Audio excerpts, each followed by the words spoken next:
wearing many hats, and if you know anything about her, she wears them all very, very well. Over the years, Dr. Steingraber's work has been critical in deepening our collective understanding of environmental influences in human health. Her highly acclaimed book, Living Downstream, an ecologist's personal investigation of cancer and the environment, was the first to bring together data on toxic releases with data from US cancer registries and was adapted for the screen in 2010. As both a book and a documentary film, Living Downstream has won praise from international media.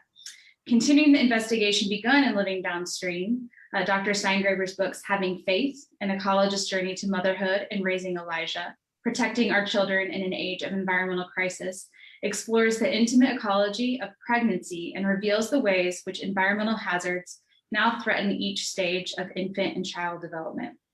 Dr. Steingraber is co-founder of New Yorkers Against Fracking, co-founder of Concerned Health Professionals of New York, and is currently a distinguished scholar in residence at Ithaca College in Ithaca, New York. Without further ado, Dr. Steingraber, welcome, and I turn it over to you. Well, thank you very much for that warm introduction, and hello to everyone in Arlington, Texas, as well as those who I know are listening from around the world. There's been a huge interest in our conversation today, as there should be, right? Because we find ourselves at a moment in history where just this week, the governor of California has announced a ban on all new fracking activities going forward after the year 2024, as well as an end to all oil extraction over a longer time period. But with that announcement, the governor of California, Governor Newsom, has become the has laid down the gauntlet. Those of us who know the climate data well and know the health harms of fracking might wish for a quicker timeline, but what's clear with this announcement is that the fossil fuel party is coming to an end, and this is the first governor to say so out loud and to provide a timeline for the sunsetting of this form of energy extraction, in the same way that other health harms like lead paint or smoking in airplanes has exited our culture as normative behaviors. And then we also heard today, this week, which was Earth Week, of course, from our federal government and the results and the commentary and conversation that happened as part of the climate summit, gathering international leaders who echo and further described what a transition away from fossil fuels is going to look like. So this day is now at hand. We are going to be living through the end of fossil fuels. And the question is, between now and when we make the transition, what do our lives look like, and how do we want to live near fossil fuel extraction and distribution? So from New York to Texas, I'm really happy to kind of have this conversation with you. And I'm going to sort of violate all principles of public speaking and start my talk today not by telling a story and setting a narrative, which is, those of you who've heard me speak before know that's my kind of signature style. Instead, I'm just going to jump right into the data, and I kind of have a reason for doing that. So I hope you're ready to just kind of jump into the deep end of the pool right up front here. So, and I want to tell you about a new study that I am reading right now, and I'm not even finished with it yet. It's just came out, and it's long enough that I just need to be reading the results really slowly. And it's not conducted by a scientist, but rather by an investigative journalist named Justin Nobel. And this is the result of a year-long investigation. And I'll preface it by saying that sometimes journalists can go where scientists can't. And because the oil and gas industry enjoys many exemptions from federal laws that govern all other industries and give those of us in the scientific community access to data on toxic releases, we don't have that with oil and gas. And explain that a little bit more as we go. But sometimes journalists, investigative journalists, can find their way through this veil of secrecy that surrounds this industry and learn things that tell us scientists where we should do our own investigations. So I'm reading through Justin Nobel's new research, which is conducted in Texas, namely a town in Texas, a location in Texas called Andrew, Texas. And he's been working on this for a year. And what he has documented is that Andrew, Texas, or a few miles away outside the town, there is a dump site where there are now more than 1 billion barrels, which is an unimaginable amount, of fracking waste that has been dumped there. And it not only comes from fracking sites in Texas, it comes from all over the United States, and it also comes from abroad, including Australia and other places where fracking is done. And so Texas has become the dumping grounds for fracking waste, all that's for of fracking, drilling and fracking activities that are taking place all over the world. And there are probably a number of problems with that. We don't usually think of any of the states within the United States as a kind of third world dumping ground for toxics that the rest of the world doesn't want. Sometimes we imagine and we feel guilty that, for example, our garbage is sent to China, to our electronic garbage, for example, or to other places where people seem less fortunate than we are. But it's time for us to take this on board, that we are the destination location for fracking waste from around the world. More specifically, Texas is that destination. And in that, in this oil field waste that's dumped there, it turns out that it's seriously radioactive. And this is something that we in the scientific community have been concerned about for a long time, because we understand that inside the dark heart of our planet, there's a whole periodic chart of elements down there. And as long as they stay down there, they're not hurting anyone. But there are things like uranium and strontium and polonium and radon, which is a decay product, that when you blow up the shale bedrock to extract bubbles of oil or gas via the extraction technology called fracking, that those radioactive elements are liberated. And so we've been following this in the scientific community for a while. We already know, for example, that when fracking comes into an area of Pennsylvania, that radon gas goes up in concentration in people's basements. And then we have corroborating evidence for that pattern seen now in Ohio as well.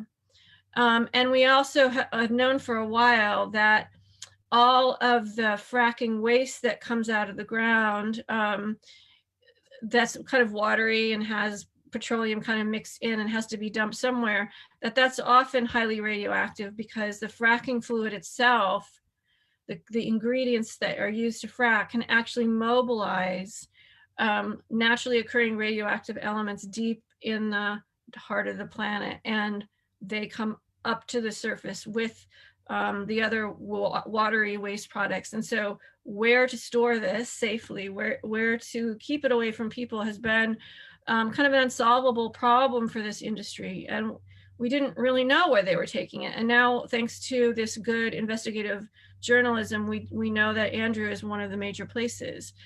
It's seriously radioactive, but it can just be dumped as if it were non-hazardous waste, because of the many exemptions that oil and gas industry enjoys from federal laws that govern all other industries, is an exemption from one of our federal statutes called RCRA, which would compel radioactive waste to be contained in special kinds of disposal locations. But because oil and gas gets to have a pass from that, that's why it can just kind of be treated as though it were just like non-hazardous waste.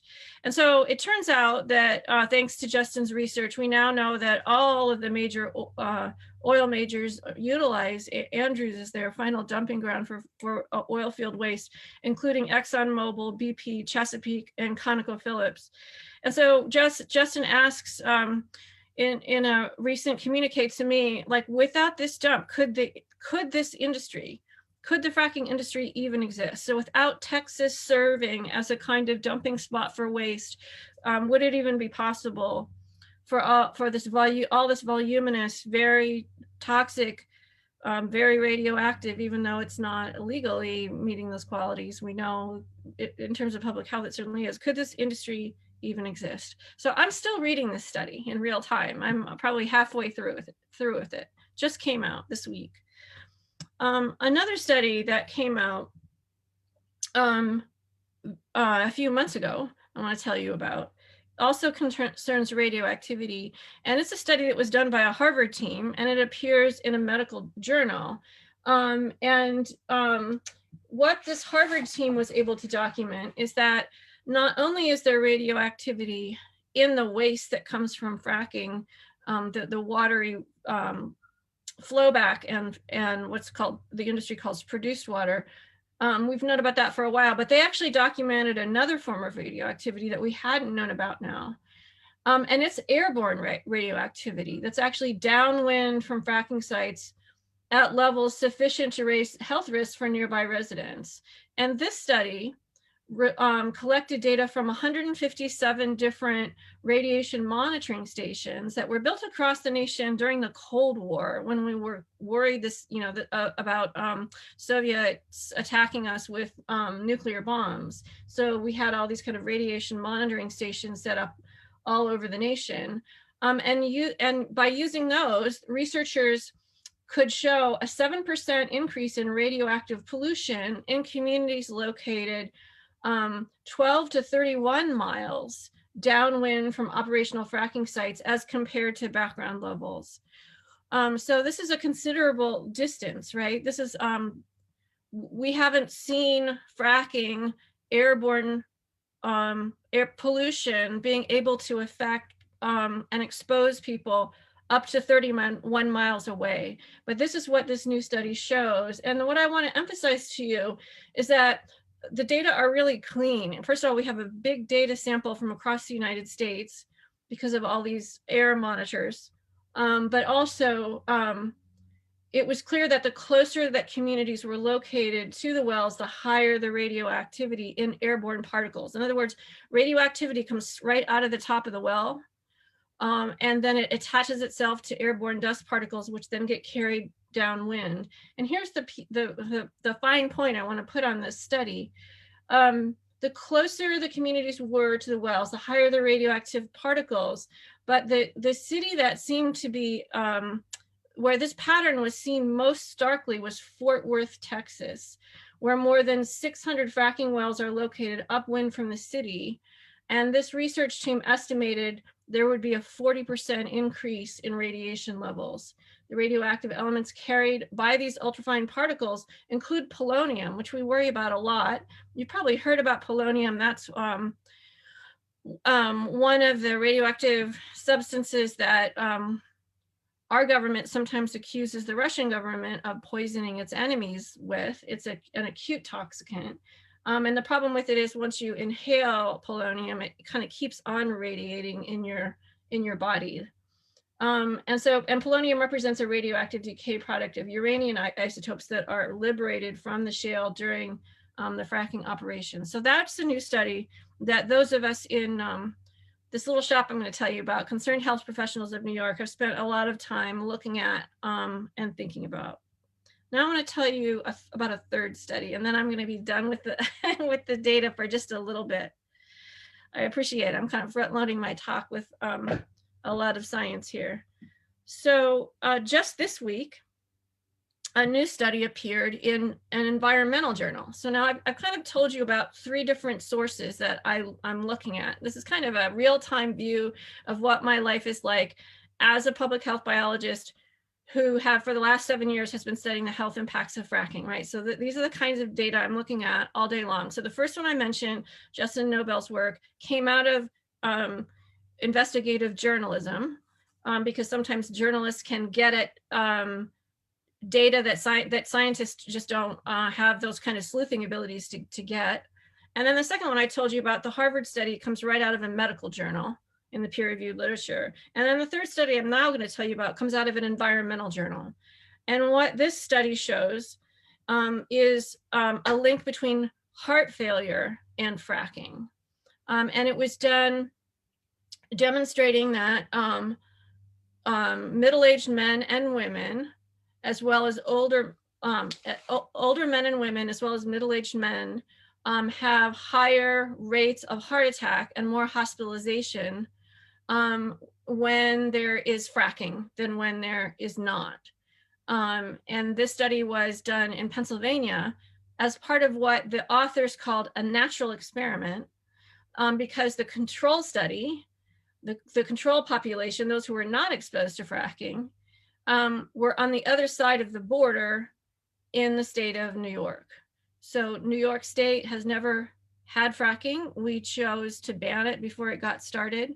And so if you could imagine the kind of map of the United States, you might kind of conjure up in your mind's eye, if you know some geography on the East Coast, that the New York sits on top of Pennsylvania and is kind of our sister state. We share the Susquehanna River, we share the Allegheny Mountains and the forest, and also a lot of the Appalachia. But the border between our two states, and I only live 45 minutes from it, is just a line on a map. It's just a straight east-west line that goes, kind of bisects our states. And so the scientists call that a natural experiment, because New York State decided to ban fracking and never permitted it in our state. And just on the other side of the border, fracking became something that that Pennsylvania went all in on. And so there are thousands of wells just across the border. You can just drive to the border and at night look across and see the flare stacks and so on. And so this study, the natural experiment, allowed researchers to compare heart attacks in the population that lives in Pennsylvania with those that live in an almost identical kind of environment in terms of the ecology and other kind of background levels of pollution, the only difference being the presence or absence of fracking. So this study, I'm also just working my way through. It was just published this week. It's interesting to me because it helps support and confirm an earlier study also conducted in Pennsylvania from last year, showing that a relationship between heart failure and fracking. So the closer you live near fracking operations and the more dense those fracking operations are, the higher your risk for hospitalization with heart failure, which is a little bit different than heart attack. But these two studies together show us that fracking is bad for cardiovascular health. And that also, now we have two studies looking at something about hearts and fracking.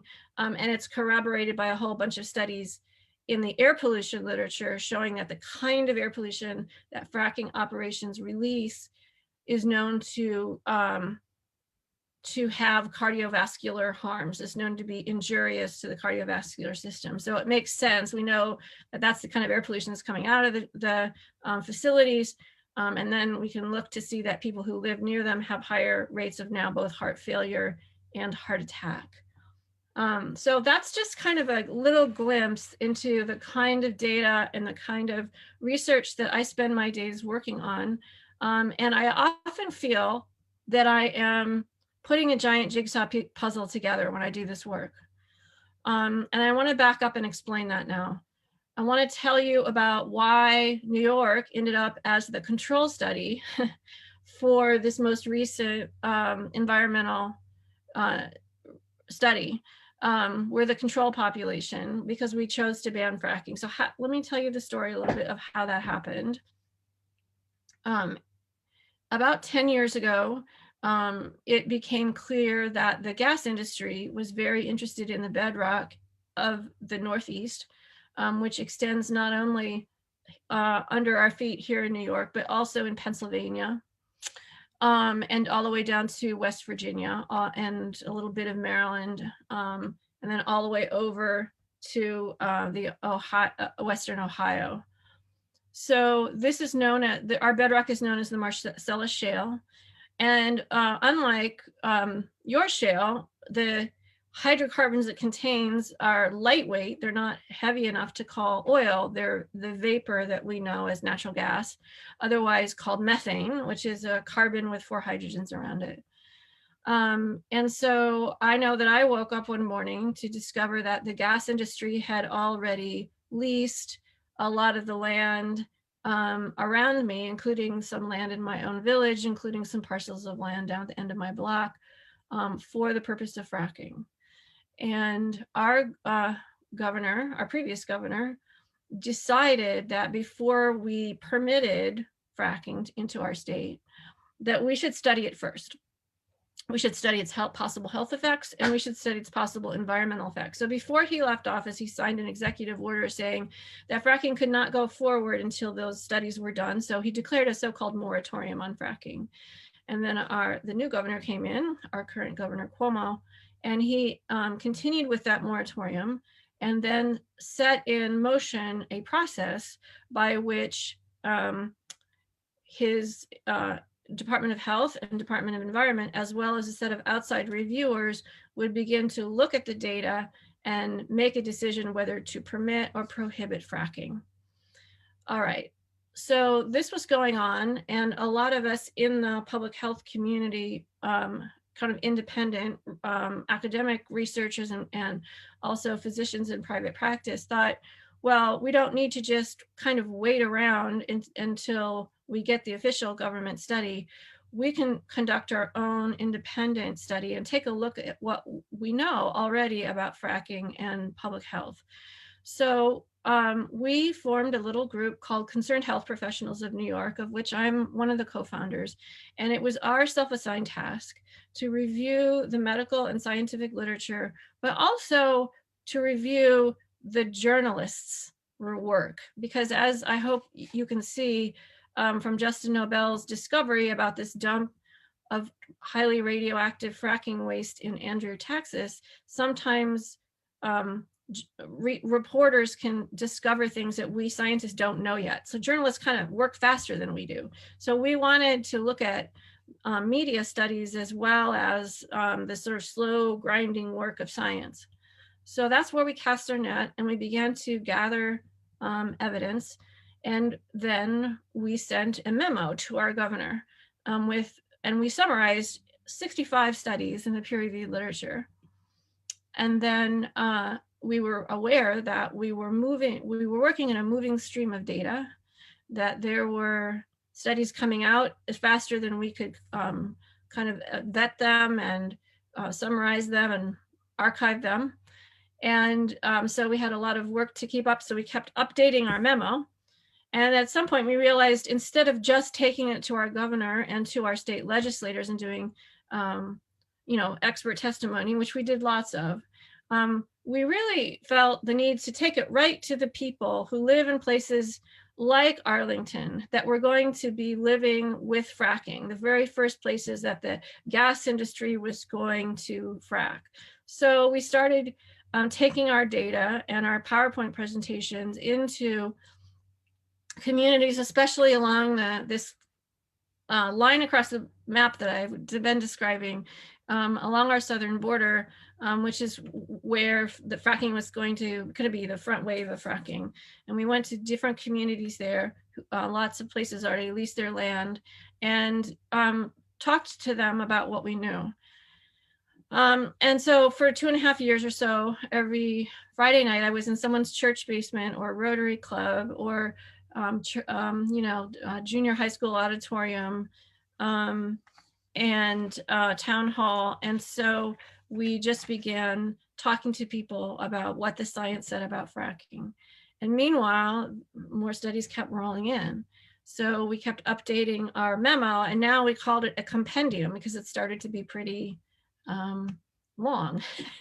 And so this compendium then grew to 150 studies and then 400 studies pretty quickly. And it was on the basis of those 400 studies in December of 2014 that our governor announced a ban on fracking in New York State because the signs of harm, especially public health harms, looked troubling. That was his word. And also, it looked as though no regulatory framework could make those harms disappear. In other words, there were inherent dangers with this industry, including radiation, right? There was no way of like mitigating that. It's just naturally a lot of radiation underground. And when you blow up the shale to get the oil or gas out, the radiation will be liberated and it will come to the surface, exposing workers, exposing people in the community. So that was just kind of one thing of many worries that became the argument for banning fracking. And interestingly enough, we finally then got to see what the governor's official panel of scientists, both the outside reviewers, but also his own Department of Health and Department of Environment scientists, who were looking at the same body of data we were, and they came to very similar conclusions. In fact, sometimes I get confused when I hear the argument against fracking for New York read to me. It's like, wait, is that an excerpt from our report as concerned health professionals, us, the independent scientists, or is that a paragraph from the official state report about the risks and harms of fracking? Because they sound so similar to each other. They really echo each other, which is how it should be, right? Because science should be done in such a way that anyone, whether you're independent scientists or you work for a government, should be able to kind of let the data speak and come to some conclusions. And in this case, both the government scientists, the official reviewers, and then us independent scientists came to the same conclusion. And that was on the basis of 400 studies. So yay, we banned fracking. We felt good about that. And that was 7 years ago. So you might wonder, what's concerned health professionals still doing? Well, it turns out that lots of other states were playing out the same script. Either they had allowed fracking to become entrenched in their economy, as has Texas, New Mexico, Colorado, California, and Ohio, and Pennsylvania, or they were trying to decide whether to allow it or not allow it. But in either case, elected officials, but also citizenry who were compelled to live with the risks that fracking brings, as well as whatever economic benefits they were enjoying, felt like they wanted to know a kind of clear, objective picture of, in order to give informed consent, what the risks really were. And so we had a lot of public demand to keep going. So that's what we've done. And so we've now just released, I'll show it to you, the 7th edition of our compendium, which is now more than a ream of paper long and has thousands of footnotes, and in fact represents the findings of more than 2,000 peer-reviewed public studies in the medical and scientific literature, as well as investigative research that journalists have been able to do when they've been able to go to places that science hasn't gotten yet. So the rest of my talk is really to share with you the results from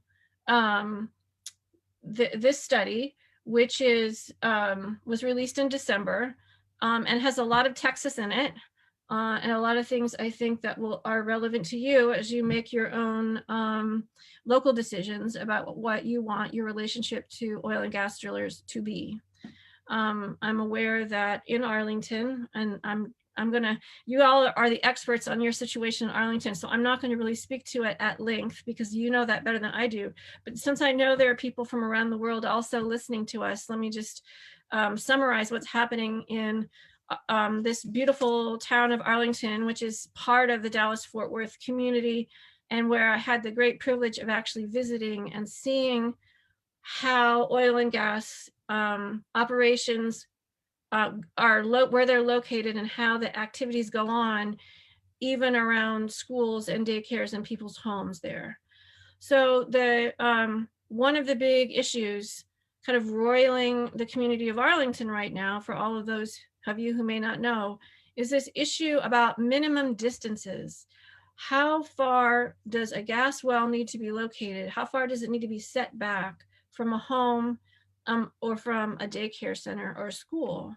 And so the kind of distances we're talking about here is a new well needing to be located more than, let's say, 600 feet away from a daycare center. And should there be waivers for 300 feet? So I just want you to think about what those distances are like and how modest they are, right? 300 feet is 100 yards, which is essentially the length of a football field. And since I grew up in the Midwest, that's kind of how I measure medium length distances is in football fields. So we're talking about, you know, 1 or 2 football fields away. Is that a sufficient distance? And having myself just having poured through data showing possible harm to people at distances of several miles when it comes to radioactive exposure, and now I'm looking at distances of a couple hundred feet between oil and gas extraction and a daycare center, I have real concerns. So that's why we're all here having this conversation today, are those kinds of issues. All right. What I want to do now is kind of back up a little bit for those of you who may not be really familiar with what fracking even is, and just kind of try to give you a visual picture using words. I mean, this is the point at which I could show you a PowerPoint presentation with actual images, but that actually wouldn't work very well because there are no cameras down there under the ground for you to help visualize what's actually happening during a fracking operation. So I'm going to try to use words and create a visual picture for you. So let's do a little history here. Fracking was developed at the end of the 20th century. So it's been around, you know, a couple decades, no more than that. And it was really begun in sparsely populated western regions of the United States. And from there, it's spread in all directions, including to densely populated regions like Pennsylvania, and then also urban areas of Southern California and to Midwestern and Great Plains agricultural regions. And when fracking arrives in an agricultural zone, then it can compete with farms and ranches for land and water. And when it arrives in densely populated communities like in Arlington and exists close to where people live, then we have real kind of public health concerns.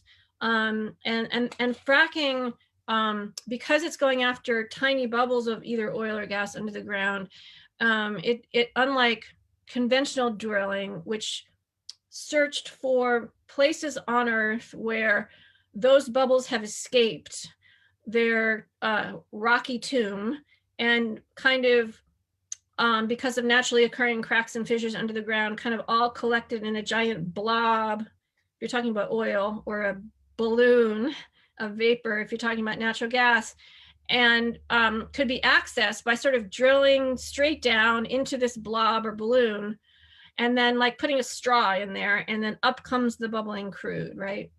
That is old-fashioned vertical drilling, and we've pretty much burned through all that easy to get oil and gas. So what we're going after now are these tiny bubbles trapped actually inside the rock, and you don't get as much out of any one place. And so fracking requires that the infrastructure, all the wells, but also the flare stacks, which control pressure and are actually important for safety, pipelines, condensers that separate all the fractions from the, you know, the methane from the ethane from the butane and so on. And then compressor stations and pump stations, which push the gas and or oil respectively through the pipelines to wherever the burner tip is, which could be a power plant, which generates electricity by burning gas, could be an oil refinery, could be the furnace in your basement, could be the gas stove in your kitchen, right? And so because fracking doesn't have a factory floor kind of separate from all the other places that humans find themselves, either because we're growing food there, because that's where our workplaces are, because that's where we drop our kids off at daycare, or it's right next to our home. So fracking has kind of insinuated itself into a lot of human spaces. It's not kind of an industrial activity set apart in a kind of industrial park somewhere. And so now we know that at least 6% of the US population, which is 17.6 million Americans, lives within a mile of a gas or oil well. And that number includes 1.4 million children, as well as 1.1 million elderly people. We also know that at least 8.6 million Americans are served by a drinking water source that's located less than 1 mile from a well pad. So that's what caught the attention of those of us in public health. There's so many people living so close now to oil and gas extraction operations because of fracking that we really need to understand the health impacts. And so the first pattern that really jumped out at us, and it gets clear with every edition that we release, is that not everyone bears equal risk of harm from this inherently dangerous and chaotic experiment called fracking. There's emerging evidence revealing that fracking wells and all the associated infrastructure, including things like flare stacks and pipelines, and also the gas-fired power plants themselves, are targeted for non-white, low-income, and indigenous communities. And that's true both in the United States and in other places where I've traveled. For example, in Argentina, where fracking takes place in a basin called the Vaca Muerte, which is kind of Argentina's analog to the Permian Basin in Texas. That's land that's the residents are indigenous people called the Mapuche people. And you see that also in Texas and Mexico. So fracking is an environmental injustice. It is an environmental justice issue. And it's we have some newish data from Texas showing that fracking especially harms pregnant women. And the pregnant women who are living close to fracking operations are almost always brown or Black women. And it looks like this pattern also holds true for flare stacks. So flare stacks are a separate part of the oil and gas story. They're separate from the well itself, and all by themselves, flare stacks can sabotage human pregnancies, contributing to things like preterm births. And we see that Black, brown, and indigenous women are placed at highest risk. There are very few places in the United States where fracking operations come to wealthy, white dominant communities. And that's not because there's not oil or gas into those communities. It's because the people who live on top of that oil and gas don't have the same access to political decision-making. There's often places where there's voter suppression. And so it's easier for the oil and gas industry to get a social license to kind of operate in those communities. So those facts mean that we must understand the potential for human exposures accompanying adverse impacts, not only as an issue of public health, but fundamentally as an issue of human rights. I want to take you now on a subterranean journey, as I promised, to use language as a camera to go deep into the heart of the planet, into this unphotographed shale, and describe for you what actually happens when we frack it. So this landscape, the bedrock of our nation, is actually not a void or a lifeless place of darkness with oil and gas bubbles pocked inside the rock. It's also a living ecosystem, an underground coral reef, if you will, that's teeming with life. It's a habitat that's animate, it's beautiful, it's connected to the carbon cycle by metabolizing organisms who live there and who are therefore connected to us here at the sunlit surface. So I want to begin here. About 400 million years ago, and inland oceans overlay vast swaths of the North American continent. And of course, in the Northeast where I live, this shallow ocean is called, um, has a floor that became fossilized, and we call it the Marcellus Shale.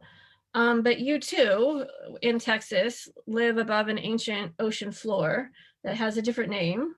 But all of these floors of these oceans became graveyards for the marine organisms who lived here. And again, 400 million years ago is the Devonian era. And it's a long time ago. So these are not even fish that have backbones or things, or eyeballs or things like that. These are very simple organisms like sea lilies and squid and diatoms and plankton. And when they died, they fell to the bottom of the ocean, as living things do now. The difference is that in those days, there wasn't as much oxygen in the atmosphere as there is now, and therefore not as much oxygen in the ocean water. So their bodies couldn't decompose the way they would now. And that's why and how they turned into bubbles of either petroleum or these lighter weight vapors like methane, ethane, propane, and butane, which is cigarette lighter fluid. And then there are other things like benzene, formaldehyde, these are all different hydrocarbons, but they all represent kind of the liquefied corpses of these ancient ocean creatures.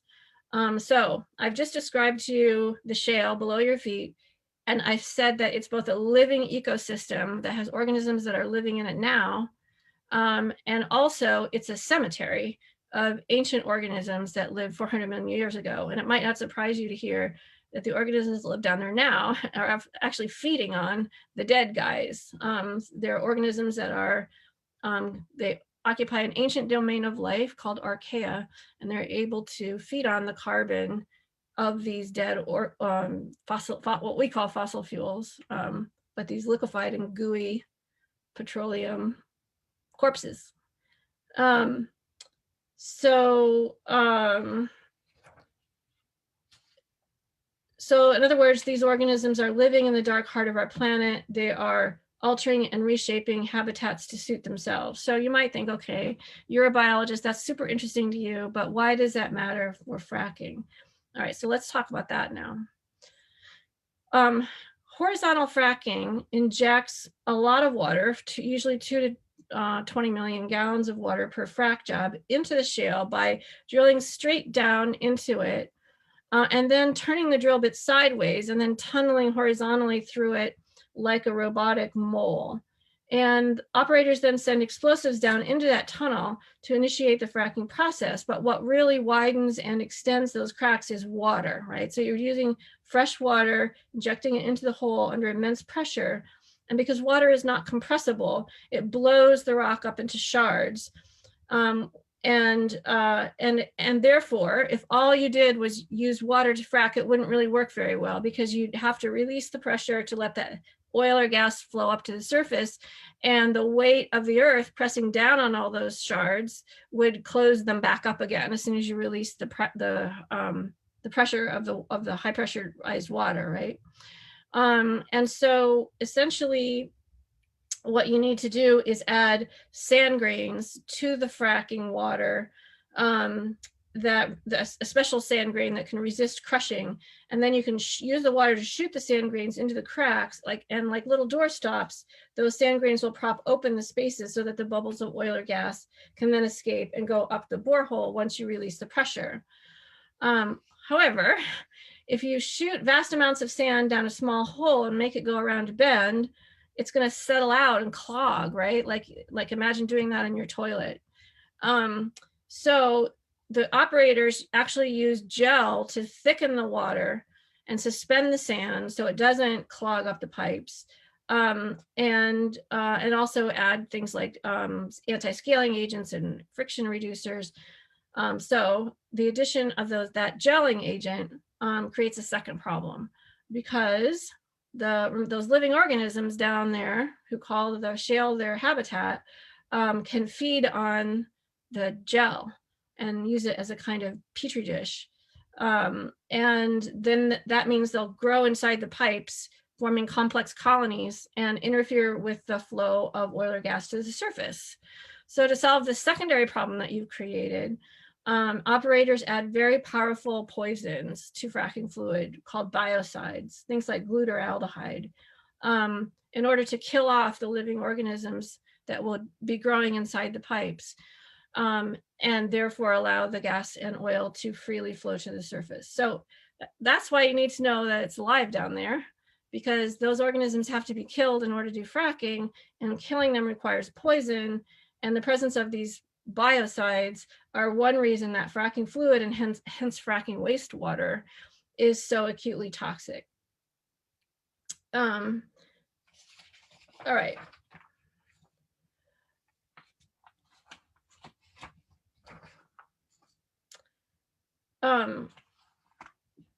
Now you release the pressure and all this stuff comes kind of shooting back to the surface, all the ingredients that you've added to the fracking fluid, plus the sand, plus the water.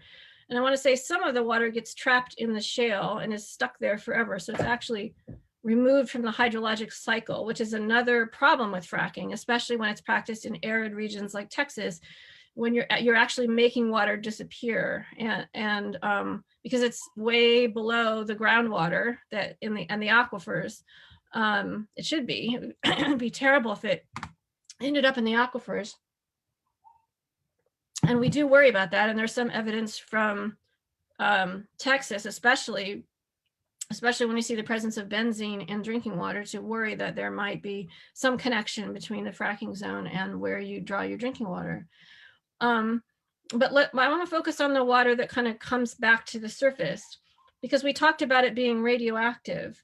But it's also full of these very toxic, poisonous substances. And so that is another reason that we worry greatly about the human health impacts, because anything that can kill organisms at the bottom of an ancient ocean is also toxic to us.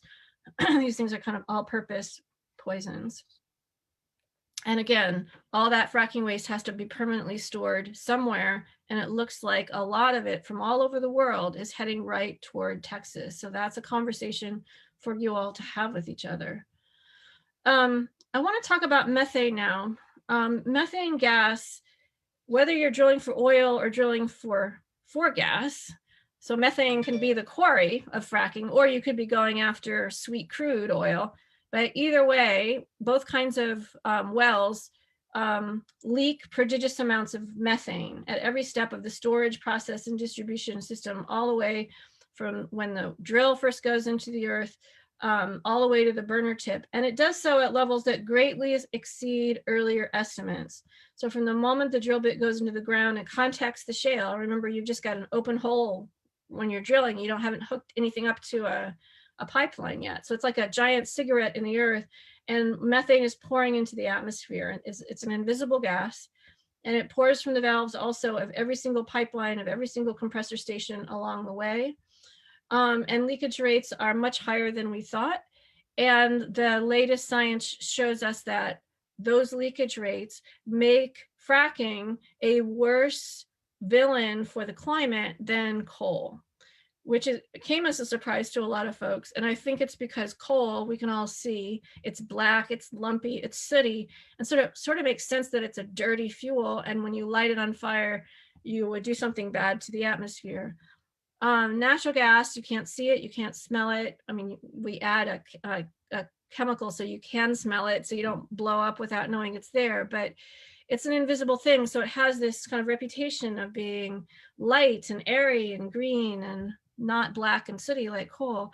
But it turns out that methane is a very powerful greenhouse gas. It's able to trap heat at 100 times the power, the strength of an equivalent amount of carbon dioxide, which is what you get when you burn coal. So you get a smaller amount of carbon dioxide when you burn gas, but because there are leaks all through the system, including some that can't be avoided, as during the process of drilling or during the process of cleaning out a pipeline, went through what's called a pigging operation, or adjusting pressure at a compressor station so everything doesn't blow up, or venting gas at a flare stack. So again, you control pressure at the wellhead.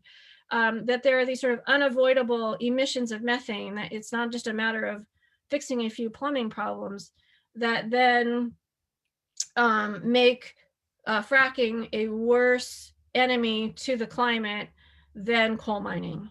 And so that means that using fracking for gas as a so-called bridge to a clean green future is not a forward, it's not forward motion. It might be a lateral sideways motion, but it might even be a backwards motion. And the other key thing that we at Concerned Health Professionals are quite concerned about is that even after wells are decommissioned and plugged, they can go on leaking methane. And when they're orphaned and just abandoned, as when industries go out of business, when they declare bankruptcy and just let their idle wells just sit there and are not remediated or plugged or closed up in any way, then they leak even more methane. And so, once you finish burning the last trainload of coal and you leave the rest of the coal in the ground, you've pretty much stopped the harm that coal causes to our climate. But we have so many gas and oil wells drilled all over that are going on leaking methane like these cigarettes in the earth that they are. And it's going to cost billions of dollars to plug them. And even then, we're not going to reduce the harm to zero, because cement, which is what the plugs are made out of, and steel, which is the interior lining of these, what's called the casing strings, the borehole that goes into the shale formation. These are not immortal substances, steel and cement, right? They crumble, they crack, they shrink, they corrode, they rust. And so you have forevermore an opening between what used to be a sealed compartment where the methane is held inside this rock a mile below us, but you've opened a space between that deep subterranean world and the upper atmosphere. And so methane kind of keeps leaking out. So that methane leak is not only a risk to our climate, it also creates smog and becomes a health risk for us.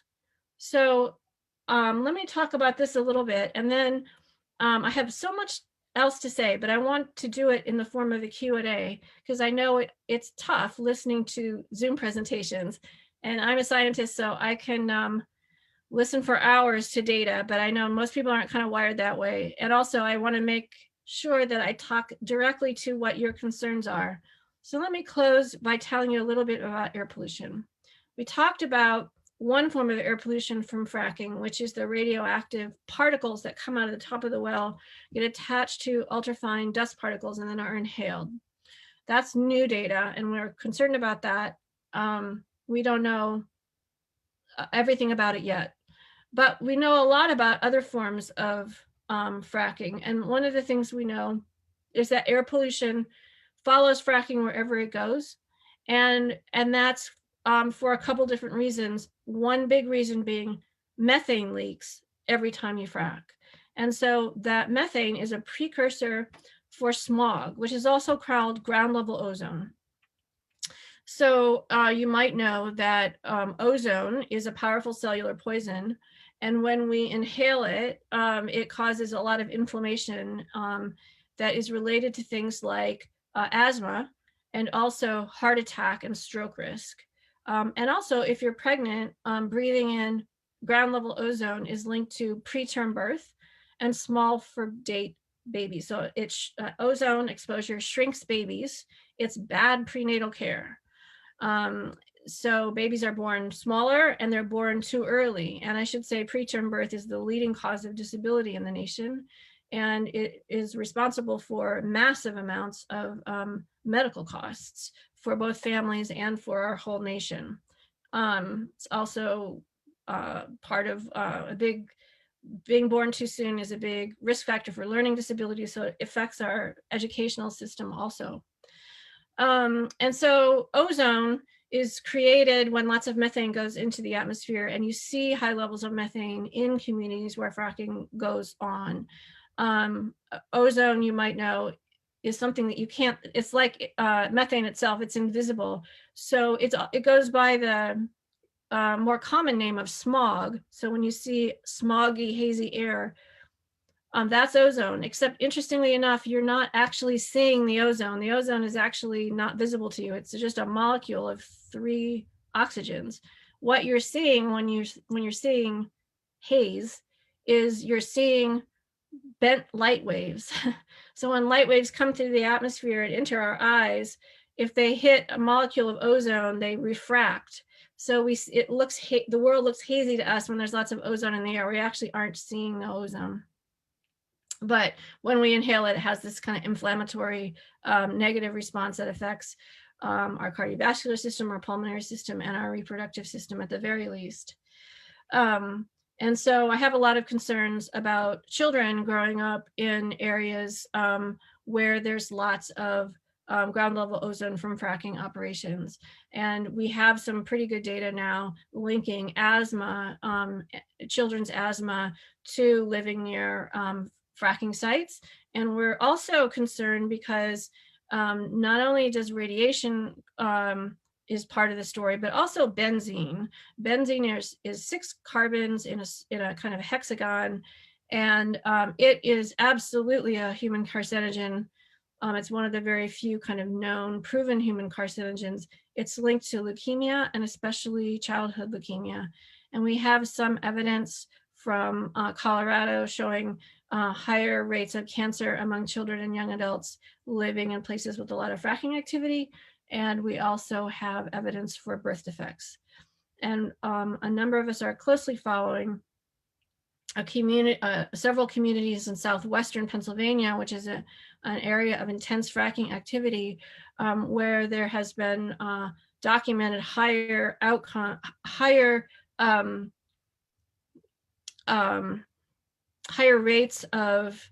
incidence rates of a rare cancer called Ewing sarcoma, which is affecting children and young adults in that area. It wasn't a problem before fracking arrived, then it became a problem. And the problem with it is that we don't really know, it's such an otherwise rare cancer. There's about 200 cases a year in the United States, and I think we're up to more than 27 just in this one little corner of Pennsylvania. And then on top of that now are other rare cancers affecting children and teenagers. So we don't know everything about that, but the state of Pennsylvania has now decided to do a 3-year study of those kids.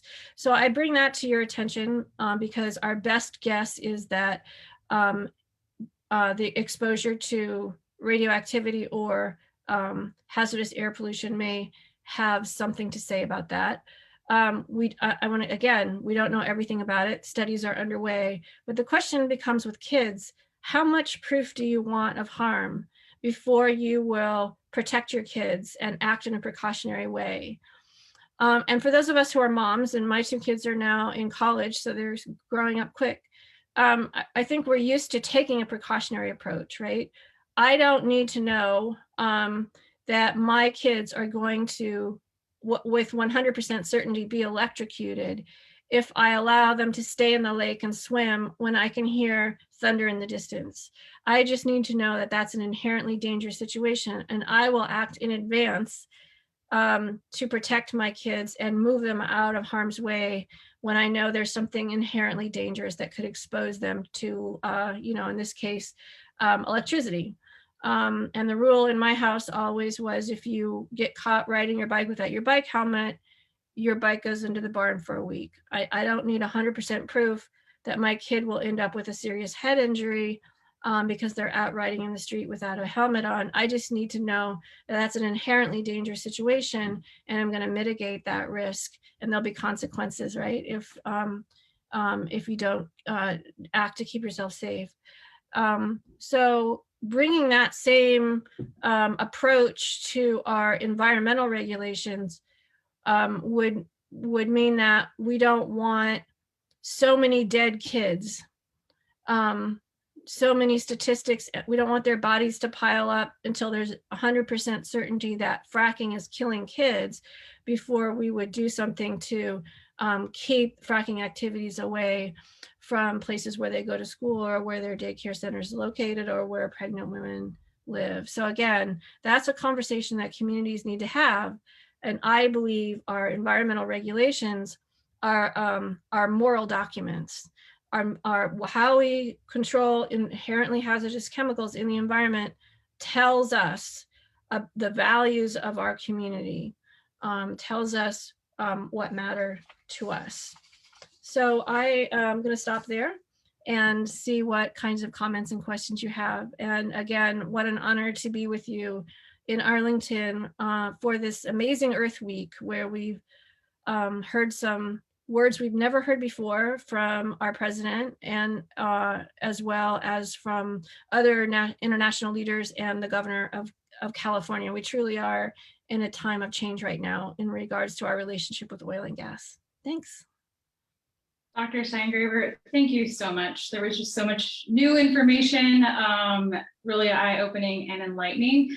A lot of the things that you touched on definitely touched people, and the questions definitely spoke to them, and you kind of answered some of their questions already, but I do want to throw a few at you. So one is just kind of, how would you give advice to someone who wants to be an effective advocate? How do you take this data and use it so that people listen, essentially?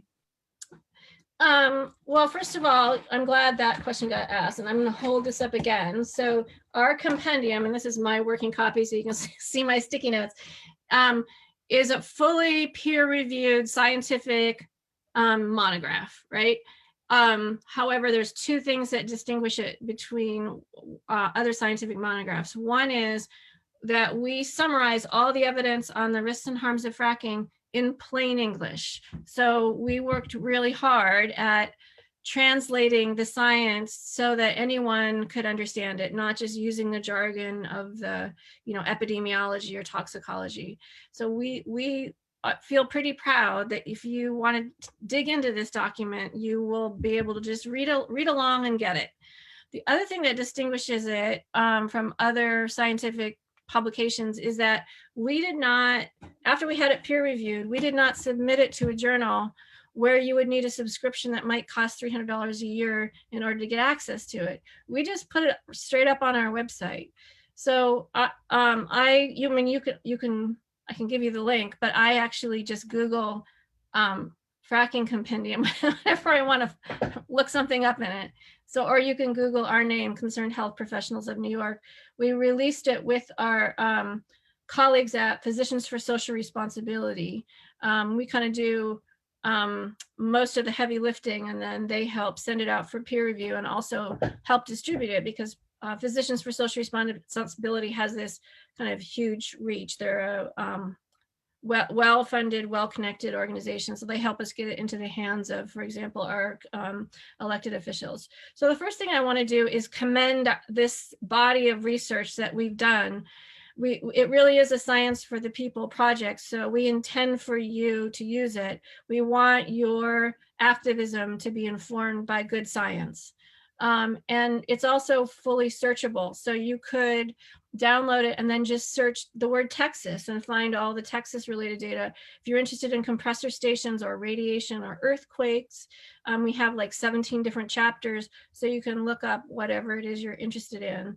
And we encourage you to just use it. It's not copyrighted. So if you want to write a letter to the editor or give a testimony or give a presentation at your kid's school or in your church or synagogue, you can just take our language and, of course, personalize it however you want, but you don't need to worry that you're like stealing it.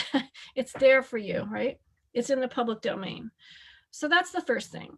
And then the other half of the question is a little bit unanswerable, because I think everyone has to figure out where you want to locate yourself with the oil and gas industry, which is really an industry that is now in its twilight. This is, within my kids' lifetime. My kids are 18 and 22. they will see the end of oil and gas. That's what we're doing. And it only, what we don't know yet is what kind, like how fast we're going to do it, and whether we can do it at a pace and a tempo that avoids these runaway catastrophic tipping points beyond which we lose things like pollination, right, which provide us 1/3 of all the food we eat. Or the plankton in the ocean are now in trouble, and they provide us half of all the oxygen we breathe. So, and they're in trouble because of warming surface water. So right now we're still in a window of time that we can avert the worst calamity, but it's going to require us to really pick up the pace. So my kids will be able to tell their kids that they were alive during a time when we all pumped gas in our cars, and we all had this explosive vapor pumped into our basement, and you could hear this whooshing sound every time the methane ignited, right? That's going to go the way of cigarettes and ashtrays. Like I tell my kids now that when I was 5 years old and went to kindergarten, the first thing we did on the first day is our kindergarten teacher put us to work making an art project.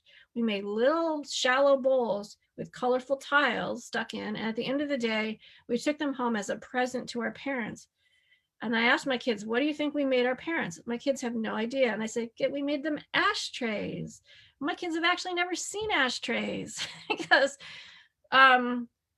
smoking was banned in public places in New York in 2003 when they were too little. So unless you live in a home with a smoker, how would you know what an ashtray was? So they didn't get my story because they didn't actually had to go Google a picture of an ashtray so they knew what I was talking about. And so my daughters, was very flummoxed by this and said, so Mom, essentially what you're telling me is that 5-year-olds were put to work making drug paraphernalia for adults. That's what you're telling me you did when you were in kindergarten. And it's like, well, yeah, I guess we didn't call it that or think of it that way, right? Because norms have changed. And when I was a 5-year-old, smoking was super glamorous. I was very proud to hand my parents an ashtray, even though neither of them smoked. We all knew as little kids that every home had to have decorative ashtrays sitting around on all the tables because people came over and they used them. And it was kind of cool and glamorous and all that. But if you don't grow up being propagandized to by the tobacco industry, smoking doesn't look so cool. I mean, my kids consider smoking something that old fat losers do. That's their that's in their mind, the stereotype of smoking. When I was their age, it was what movie stars did and kind of bad boys, and there was something sort of sexy about it. But that's because I was propagandized to think that way. So I see a day when oil and gas, we go through the ashtrayification of the oil and gas industry, where we already know that wind, water, and solar power can not only take its place, and it will save our health, because all air pollution is another name for fossil fuel combustion byproducts, right? So we'll all be healthier and we'll be wealthier because it costs a lot of money to keep fracking oil and gas out of the ground, to use it to go places or to generate electricity. If we can electrify everything and rely on wind, water, and solar power, that there's no extraction, we don't have to pay. We have to pay to put the infrastructure up, but after that, it should be very cheap.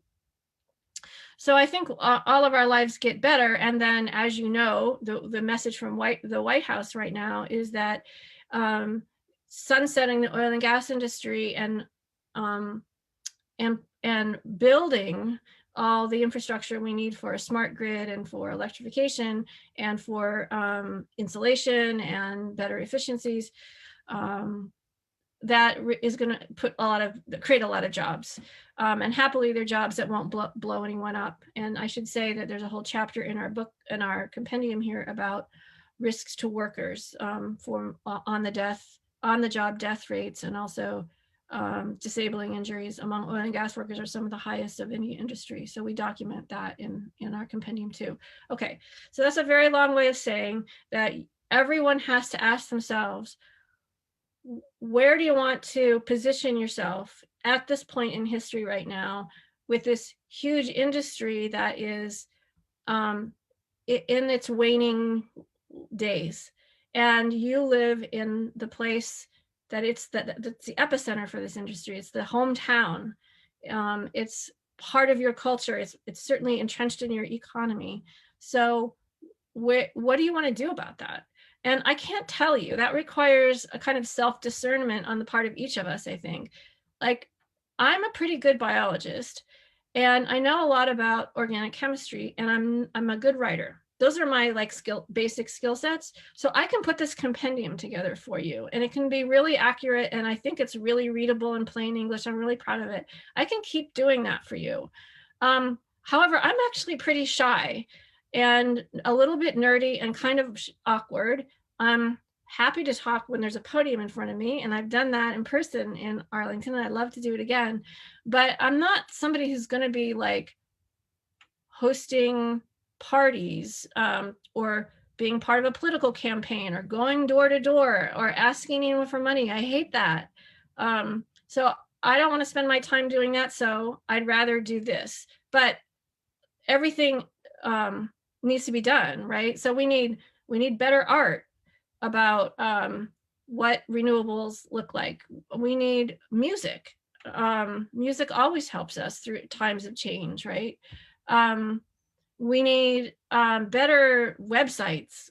We need better memes and infographics. I think I'm really tired every Earth Day of having to give a lecture with the old blue marble of the earth spinning around. Surely we can have like better art, better graphics than that, right? We need to defund this industry. We need banks to not invest in it anymore.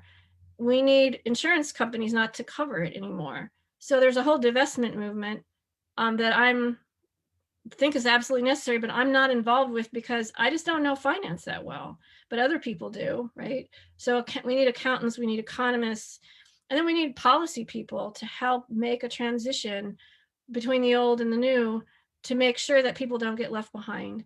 And then because oil and gas is a form of systemic racism, and because there's a real injustice issue in the communities where it sinks its teeth into, tend to affect brown, black, and indigenous people more. We need to uplift those voices, and we need to connect our efforts with larger sort of civil rights efforts and anti-racist efforts. That all that is work that needs to be done. I guess I would also say that fracking really disproportionately harms women too. It doesn't provide us jobs. They're almost all the jobs out in the roughneck jobs out in the oil fields are for men. And typically what you see is when fracking comes to a community, it really hits especially single mothers hard because the cost of rental housing goes up. And you see influx of children into foster care, typically when fracking comes into a community. And you see increases in violent victimization of women, rape, stalking, sex trafficking, and things like that. So this is an industry that's never been that friendly to women. So we need the women's community to understand that fracking is an issue that's has specific harms to us, and vocalize those things. So I can't tell each of you in the audience what skill set you have to bring to this big conversation. I can just tell you that you don't want to miss it. I think this is the animating issue of our lives. And for those of us who have kids, and we feel like basically the job of parenting, it's a two-part job, right? Number one, we have to keep our kids safe from harm. That's task one. And then task two is prepare for their future. Those are basically everything about parenting, as far as I can see, falls into one of those two categories. And what I realized when fracking came to New York was I could not be a good parent with fracking. I could not keep my kids safe if there was a fracking well at the end of my block. And I couldn't plan for their future because fracking is driving the climate crisis, and will kind of ruin the world for my kids who need, pollinators and need plankton long after I'm dead and gone. So to make the world a sustainable place for my kids to live, for both those reasons, as a mom, I had to find what I could do to help speed up this transition to renewables. So for me, it meant using the skills I know as a biologist and writer, and creating, and not just working alone, which is really lonely and not that efficient, right? So I chose to band together with other people who I'm comfortable with, which are other scientists and doctors, to form concerned health professionals in New York, so we could all kind of share the work. Because, you know, what does my grandmother say? Many hands make light work, and there's a lot of fellowship among us, and it's a lot more fun to work with people. So that's a long answer to that, and it's sort of a non-answer I appreciate, but I do think only you can answer it for yourself. And of course, Liveable Arlington, right? You guys have this amazing group right in Arlington that I don't know if you know this, but those of you who live there, the whole world, well, all of the United States anyway, knows about Liveable Arlington. Ranjana is a kind of hero around the world of fracking, and what you guys are doing there, we're all paying attention to. So if you haven't yet jumped in and given a hand to the local work there, that's a huge opportunity. Definitely, thank you. And I can't echo enough the comments you made about the accessibility of the compendium. Totally true. Not a biologist, not a scientist, but I can read that and like, it's clear, it's to the point, and a really, really great resource. So yes, we will share that link out with everyone as well in our follow-up. I wanted to ask a little bit more of a wonky question for the second question here. Specifically about capped wells and then the soil around them, and whether or not that presents radioactive hazards to nearby residences. Mm-hmm. And if so, is there a safe distance that should be required for a reverse setback distance? That is a really smart question. And I'm going to say we don't know enough yet to know that. So we've got data now on radioactivity levels in the flowback and the produced water that's dumped. And now we understand that there are radioactive particles coming out of the well that become airborne. And whether or not it's found in soil around old wells or currently producing wells, I don't know. But it may be in Justin's new in year-long investigative report, which I'm not done reading yet, right? Because it just came out a couple days ago, and he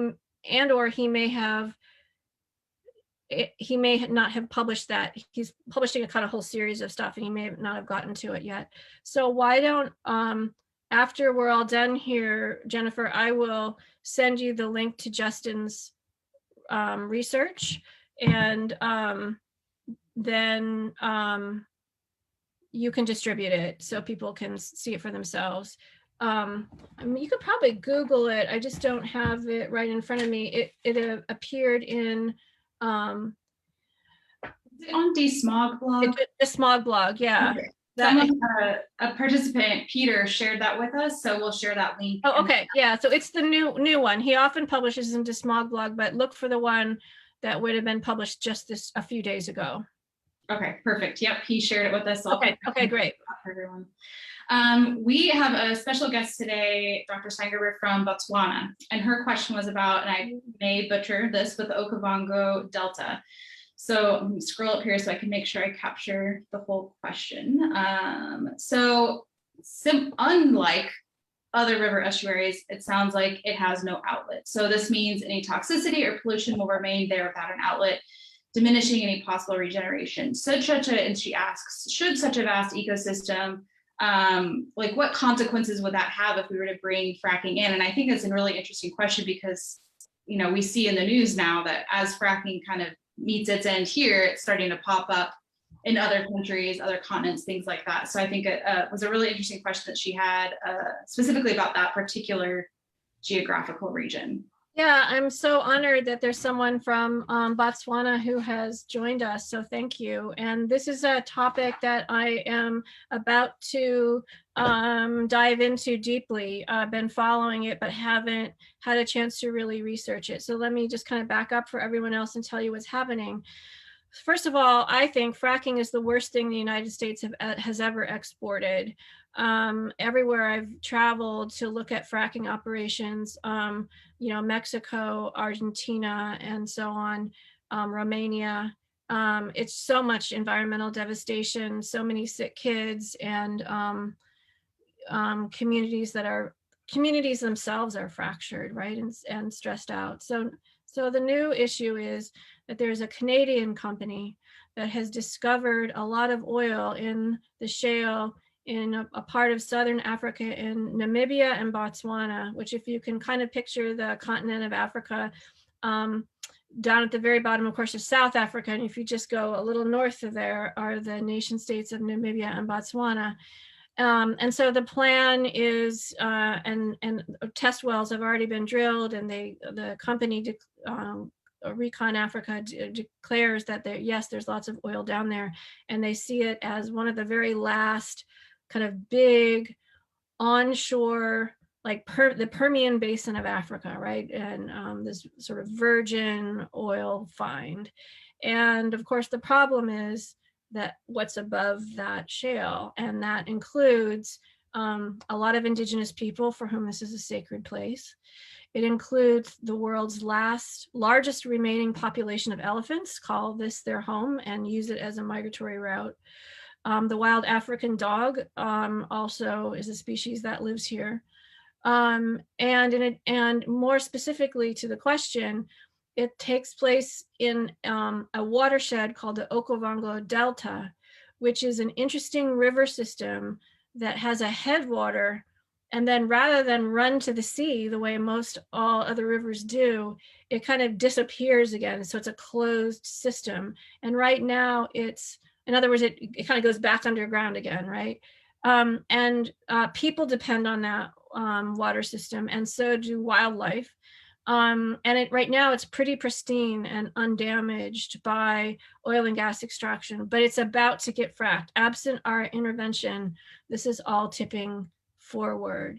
So I hope to be, in the weeks and months ahead, providing some science and giving a hand to the fight in Southern Africa to keep it unfractured. So these things are never easy. But on the other hand, everyone told us in New York that fracking was certainly coming, and there was no doubt about it. There's nothing we could do. And if we wanted to have a seat at the table, we could tell them how far back to put the wells. We could tell them, offer some suggestions about regulations, but there was, the time to say no was past, even though no one told us when the time to say no. And we just decided not so fast, and created a big statewide movement of citizens, and stopped it. And we use science to do that. And I'm very pleased to say that the science that I helped put out played a role in that story. I'm clear, though, that the science was the fig leaf, right? So when a state government wants to open itself up to the ministrations of a very powerful industry like oil and gas, there's a lot of money on the table. And we stopped it not because of science alone, but because we built out such a big social movement that the governor was losing his political base, and he was going to lose his political future, and maybe his next election. So suddenly he was very interested in the science because he could use it to kind of justify banning fracking, because we had created a bigger threat to his political life than the oil and gas industry. And that's how citizens should be toward their elected officials. Like, I don't really care what's in the dark little hearts of our political leaders. I just want them to do the will of the people. And the will of the people in New York was clearly, we don't want fracking here. And so that citizen activism opened a space for the science to speak and for the government to listen to science. So that's a model that I take to the rest of the world, whether it's in Texas or in Namibia and Botswana. So I hope that we can organize an anti-fracking movement in Botswana and shame this company into leaving. I mean, what a thing to do in the midst of a climate crisis, to bring a whole new bunch of oil to the surface and burn it, and destroy the habitat for the largest remaining populations of elephants on this planet when elephants are already in danger of extinction, and destroy a river basin that people completely depend on to live their lives and take care of their families and do agriculture and so on and so forth. So I hope to jump into that very soon. Concerned Health Professionals of New York is working on getting a funding stream so that we can really expand our capacity, and I'll have hopefully good news to say about that in the weeks ahead too. Great, thank you. Yes, it's completely unconscionable to think about potentials there, and it feels like a giant game of whack-a-mole, I'm sure. So we're going to go ahead and transition into our awards portion, because we do want to respect the time. We're about 2 minutes till 3:30, and we know some people maybe only booked out this 90 minutes. So I'm going to go ahead and transition over for that. And then Dr. Steingraber, if you're interested, by all means, we may have time for a few more questions after that, but by all means also, like, we can move on. So I am going to switch it over to Mary, who's also with Liveable Arlington, and she is going to present our first award today.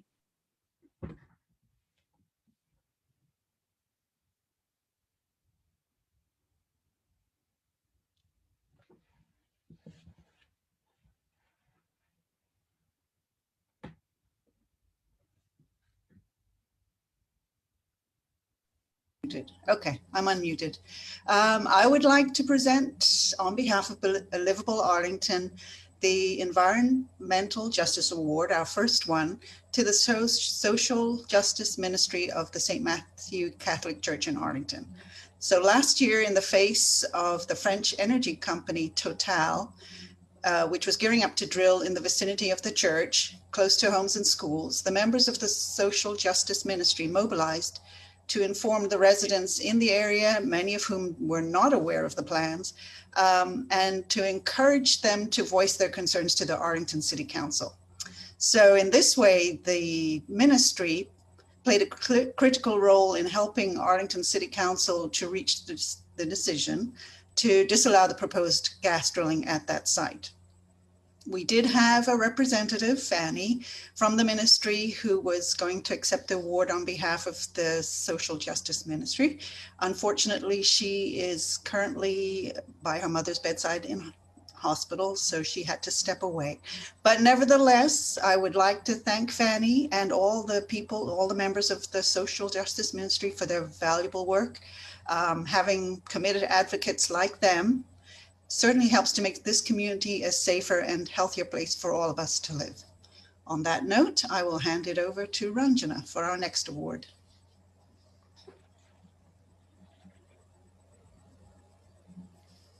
Hello, everybody.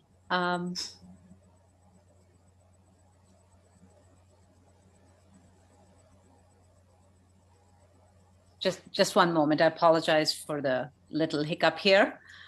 Sandra, what a pleasure it is to have you here again. What you said a little while ago about our environmental rules being a moral document, I think that is a very, very profound and important thing for all of us to carry forward from here. I just want to say to everybody attending that our groups began here 6 years ago, and we were motivated by concerns for our children, our air and water, and our planet. There is a great deal of asthma amongst children in Arlington. 20% of our children have asthma. There's a lot of compressor station and other drilling related pollution. Last year, we organized to stop drilling of new gas wells by Total next to an Arlington preschool, and we won. We formed a diverse multiracial coalition with neighborhood groups to stop these wells.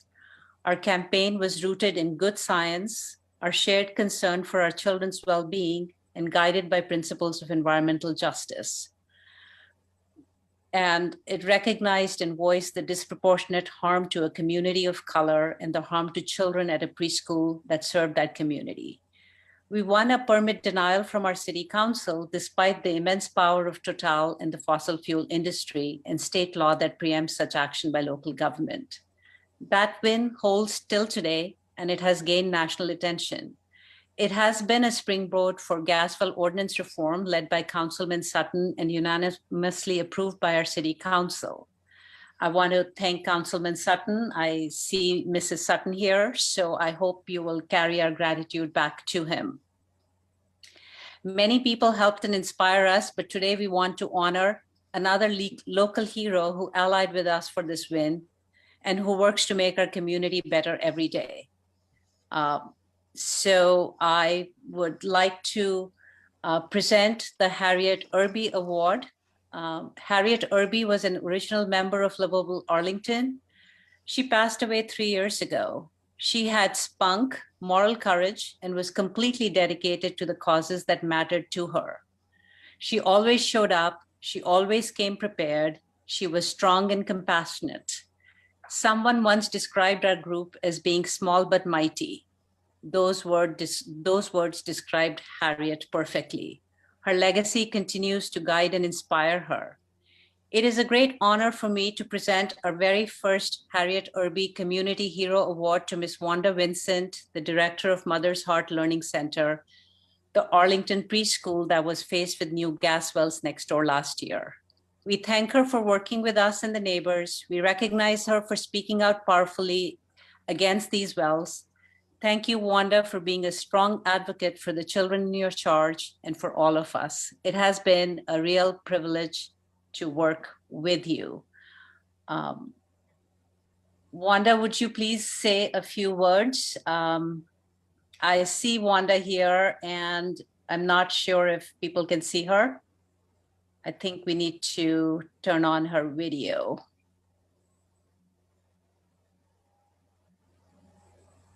And for everybody else, I want to hold up the video. Can you all hold up the trophy? Can you all see it? Hello, Wanda.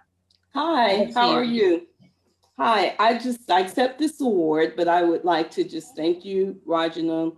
Thank you, Dr. Sandra and Liveable Arlington, just for making me aware of what was going on in my back door. So I think I just did what I'm here to do, and what anybody else would do is just try to be a voice just for the children and keep these children safe, keep my staff safe, keep myself safe. And you all have just really just made me more aware of it, because, you know, that's not what I do. You know, I'm a child care director, so my job is to take care of children. We are a nationally accredited center, and we work to be the best in that area. So needless to say, I was really disappointed when I really understood, you know, just how much harm's way we've been working in and living in for some years now. So thank you. I accept this award, and I just appreciate all the hard work that you all have been doing for us. And I look forward to working with you all in the future. Thank you. Thank you, Wanda. So back to Jennifer. And we will be sure to share publicly those amazing awards. So excited to recognize both the church and Wanda, and we will be sure to send out some further information, like I mentioned in our follow-up email. I am going to go ahead and pass it over to another member of Liveable Arlington, Catherine, who will close us out for today.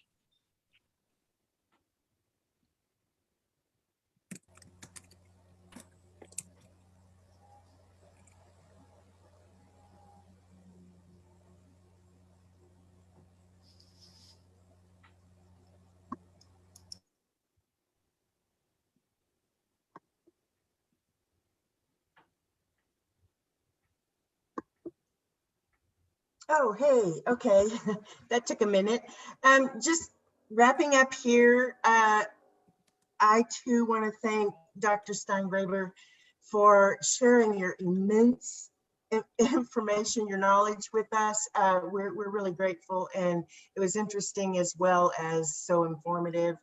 A few words about Liveable, just kind of a lot of it's been said already, but Liveable's worked to make fracking within the city of Arlington safer for the residents of Arlington. And this is made more difficult by HB 40, brought to us from the Texas legislator, which has usurped local control of drilling from municipalities and giving cover for local governments to ignore the health risks and clean air and clean water risks and take cash from oil and gas. It's money over people. You know, it's hard to really believe that's what's going on, but it is.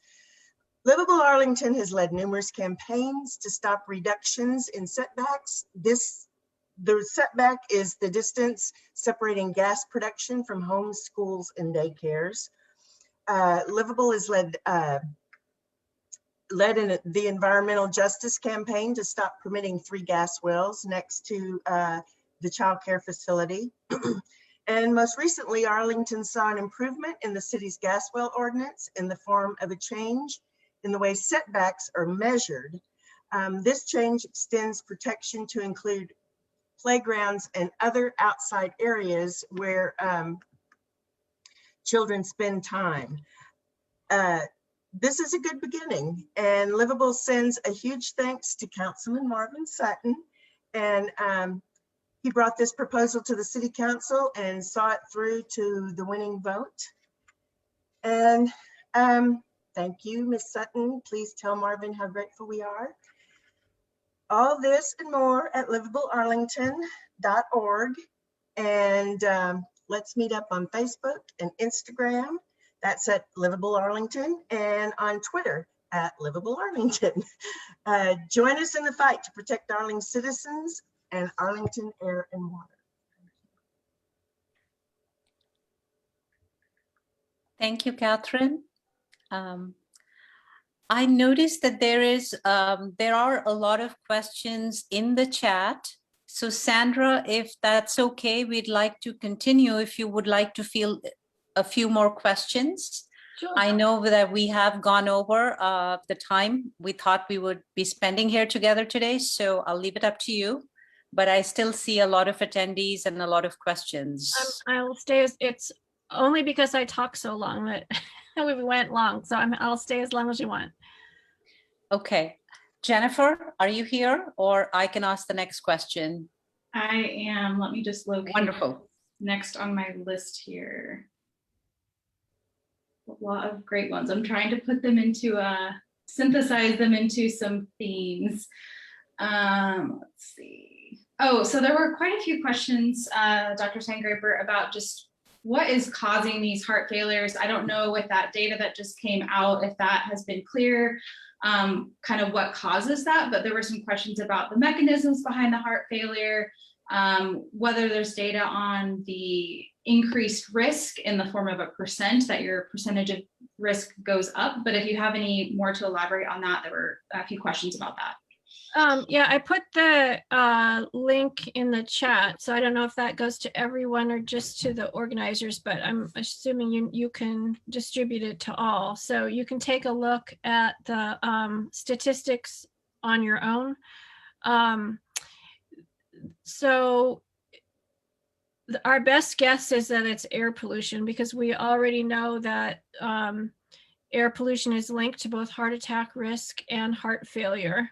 And there's a couple different mechanisms by which it works. Now I'm speaking generally, not specific to fracking, but ultrafine particle air pollution is air pollution that's so fine that it evades all of our pulmonary system's ability to sweep it out before it gets deep into the lung. And then once it does get deep into the lung, it's fine enough that it can actually cross right over into the blood plasma. So it's almost like silt that gets inside your blood itself. And then from there, it forms a risk for heart attack, and also for stroke risk. So that's the general mechanism by which air pollution plays a role in our cardiovascular health. There are other forms of air pollution that can interfere with the pacemaker mechanism of our heart and change heart rate.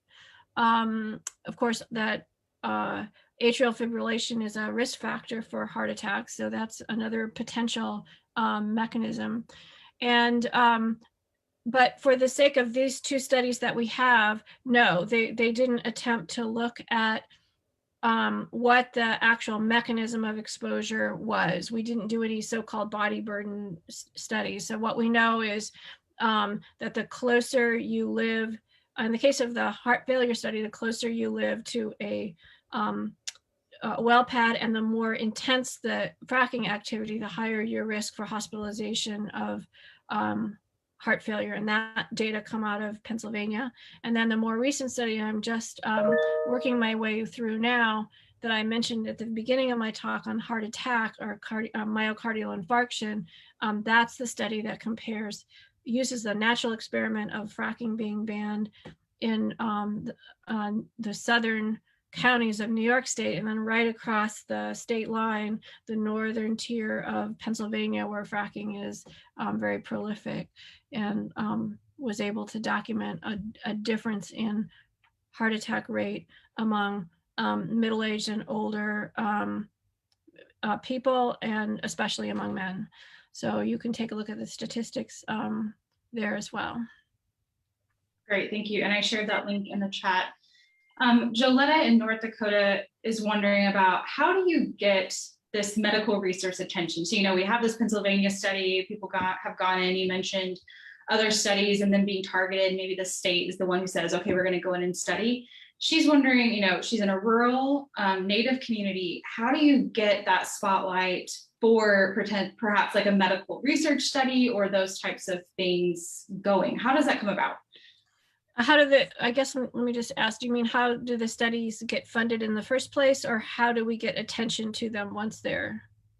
Her specific wording is, what is the best way to bring medical research attention to a rural Native community? Okay, so that sounds like you want to get a medical study going. I think, again, always working in groups, there's just power in numbers. So forming a group of people, calling yourself a name like Liveable Arlington, and then reaching out to the environmental health community and demanding that a study get done is usually how it works. We're happy to help in Concerned Health Professionals of New York. So if you want to put that audience member in touch with me, Jennifer, then maybe we can get that that group, that Indigenous community, linked up with someone. That being said, I'm a big believer in that scientific research cannot substitute for actual preventive action to keep people safe, because scientific research takes a long time, and it sometimes is used as an excuse to not do something, because it gives political leaders an argument, right? Like, oh, well, let's let the study come in. So it's tricky to not do what we call paralysis by analysis. And I'm paying close attention now to the people in southwestern Pennsylvania who clearly have a problem with cancer among their kids in this intensely fracked area. And interestingly enough, that was documented first by journalists. It was about a pair of reporters from the Pittsburgh Post-Gazette, I think is the name of that paper, who went out and collected the death rates of these kids. It's a really kind of hilly Appalachian area, so you could have, a couple kids in this school district with the cancer, and then a couple school districts over, they may not know about each other. So it was reporters who led the way. And then that caught the attention of us in the scientific community. And we were able to say, wow, this really is unusual. So reporters found the pattern. It was championed by the environmental health community, of which I'm a member. And then we took it to the governors of Pennsylvania, who then announced, okay, we'll do a 3-year study. So the system is kind of working the way it should, but except that I think those kids need to be protected, and before all the data get in. And this is where the precautionary principle comes into play. And I guess I didn't say this, and I do want to say this at this point by way of full disclosure. I didn't become a public health biologist because I fell in love with like the statistical beauty of it. I became a public health biologist because I myself was diagnosed at age 20 with an environmental cancer. I grew up in a highly industrialized town along the Illinois River. My own diagnosing physician asked me if I'd ever vulcanized tires or worked in an aluminum smelter. And the answer was no. I was the local winner of the Elks Club Scholarship. I was going to college. I was majoring in biology. I fully intended to go to medical school. And I wasn't out vulcanizing tires. But it turned out there was an aluminum smelter in my hometown, along with 30 other industries and a couple of coal burning power plants. So his questions to me nagged at me for a long time. And then I made another decision really instantly, which was I didn't want the hospital to be my workplace. I knew bladder cancer of all human cancers is the one most likely to recur. It recurs in 70% of all patients. So I knew I was going to be, and there's no time at which you're considered safe. There's no like 5 years and you're fine, you know, like there is with a few other cancers. So I knew I was going to be spending the rest of my life living a highly medicalized life, and I didn't want to be a doctor anymore. So I ended up moving into environmental health because I just want to pay forward something, which is a feeling that I have that I guess I should say my first book on public health took me back to my hometown, and I became a kind of environmental detective in my hometown. I got a postdoc at Harvard. And then I moved into my sister's basement, who still lived there, and began to research the toxic waste dumps, as well as I discovered by looking through the cancer registry data that I'm not alone, that there's a excess rate of cancer in my home community. So I was part of this excess rate. I was one data point in a cluster of cancers. And so that became the topic of the book I'm still probably most well known for, which is Living Downstream. And through that process, I discovered that there are chemicals in my hometown drinking water wells from industrial chemicals that are known to be linked to bladder cancer. So I don't say that that's an aha moment. I'm still only a sample size of one. But what I do say is that I should have not grown up as a kid drinking industrial solvents. That was just inherently a dangerous thing. And just 3 days ago, I had my annual cancer screening checkup, including a cystoscope, which is painful and invasive and frankly traumatic, along with renal ultrasounds and everything else. So I spent, a whole day back in the hospital again, 41 years later after my diagnosis. Happily, I got good results this time. Sometimes I don't. So now I can breathe easy for another year. So I'm going to be living my entire adult life like this because somebody made a careless decision about toxic chemicals years before I was even born. I think that's wrong. And I just want to make sure that the world that my own kids inherit doesn't cause them that kind of misery and trauma that I had to go through. Right. So that's why I'm sort of the idea that we need to act in a precautionary way. It comes out of the data, but it also comes out of my identity as a cancer patient and my identity as a mom, that I don't need absolute proof. When you have inherently toxic chemicals in a community where kids live, precautionary action should be taken. I mean, after all, that's why we stick those little plastic plugs inside of electrical outlets, right? We don't need 100% proof that our kids are going to stick their fingers in there. We just need to know we should prevent harm. So that's kind of where I say that at some point, science is a moral activity.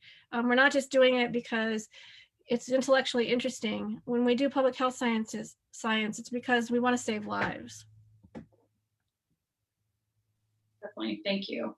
And I think I'll wrap it up with this question. I know it's been a hot topic here in Arlington just surrounding compressor stations, but the question particularly was about radioactivity and any connections that have been determined or discovered with compressor stations, and then just those, emissions that are leakages or that are intentional, that are unintentional, and all those kind of spillover effects. Yeah, good. I had actually had that in my talk, and then I got so excited about underground archaea living in the shale that I didn't have time. So I'm happy to talk about compressor stations.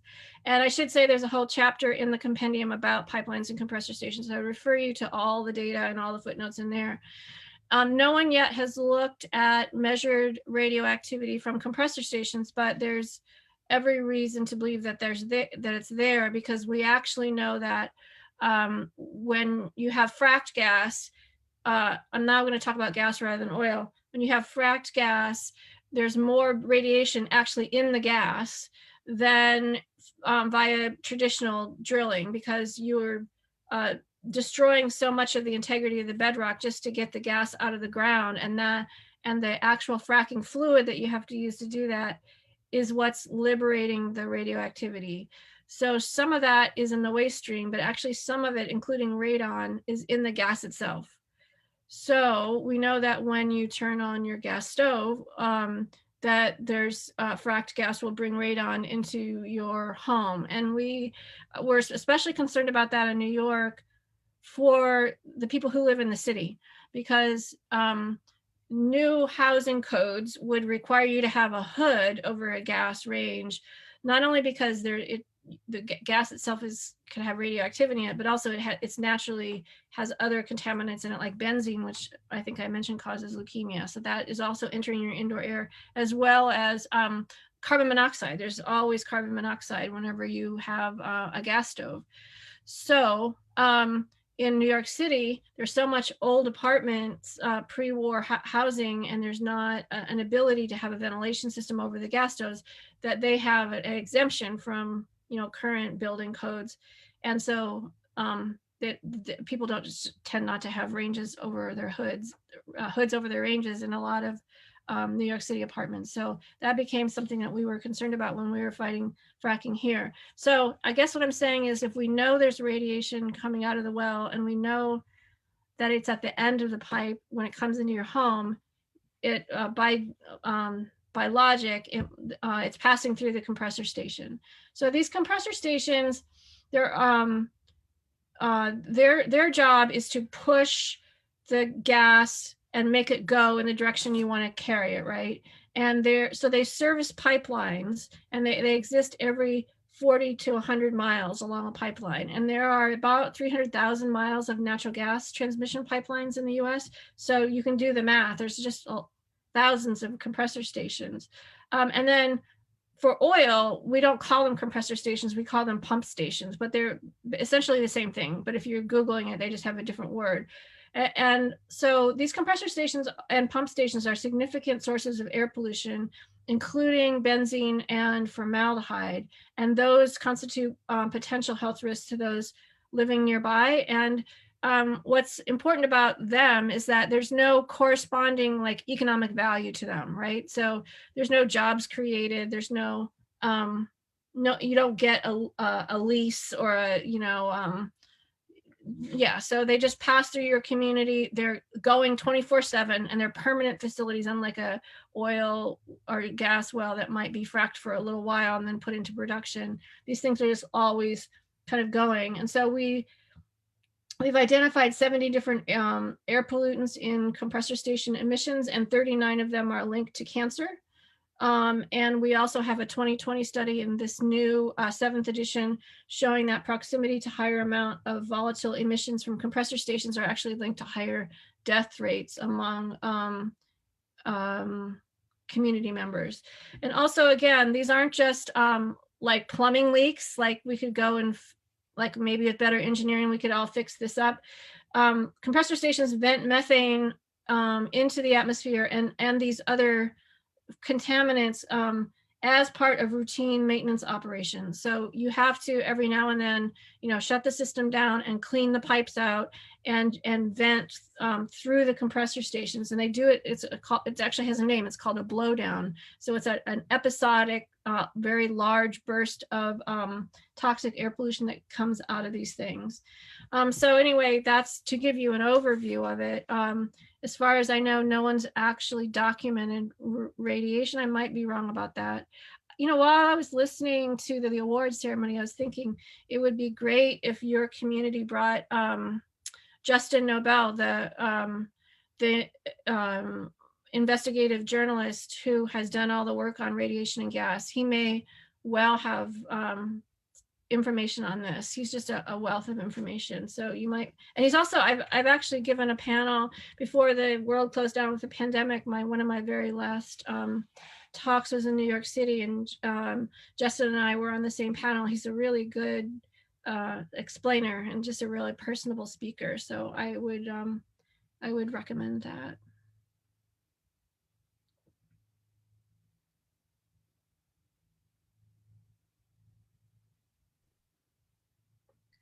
Thanks, Sandra. Jennifer, should I close? I don't see it. Okay. Oh, there you are. Go for it. We're still learning Zoom a year after, we started using it. I just want to say, first of all, thank you so much, Sandra. We learned a lot. Those of us who do this work are pretty immersed often in the science, but there's always so much more to learn. So thank you for bringing it to us. It was wonderful to have you here today. I also want to thank the team here that worked really hard to put it all together, and the people who funded this. Thank you so much to the audience. A lot of them have been very active in, the fight against fossil fuels and the destruction that they're doing to our planet and to our children. So it's always wonderful to see you here. I saw some faces from Argentina and Africa, from Botswana and Namibia, I think. Welcome. We're honored that you were here. In the early years when Liveable Arlington started, especially in those years, we benefited a lot from groups and people who have helped us, because once again, we were just residents here, faced with this onslaught of drilling, and mothers who were just trying to figure out what to do about it. So it's wonderful that we sometimes have an opportunity to help other groups. So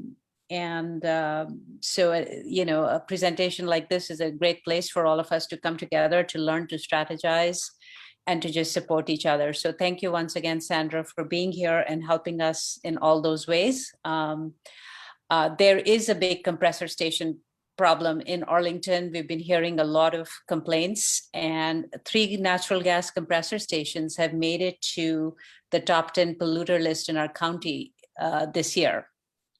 So we will be doing more work on that, and we'll try to bring more programming, because we've had a lot of complaints about that. So please stay in touch with us through Facebook, through Instagram, and our website, liveablearlington.org. And you can find us in any of those ways, and we'll try to stay in touch with you to let you know what's coming next. But I think we have a really huge compressor station problem. So thanks for addressing that. That's really, really useful to us at this point. And hopefully we'll talk again about these issues, and maybe, about progress. It was great to start the afternoon off hearing about the good news that has been just so rare, and, it just hasn't happened in this world. So thank you again. Thanks everybody for attending. And thanks once again, Sandra. I will remember that our environmental laws are a moral document, because they are. Thanks, guys.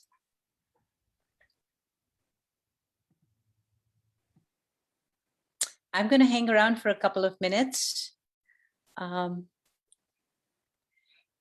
Okay. Thank you so much, guys. Let me turn off the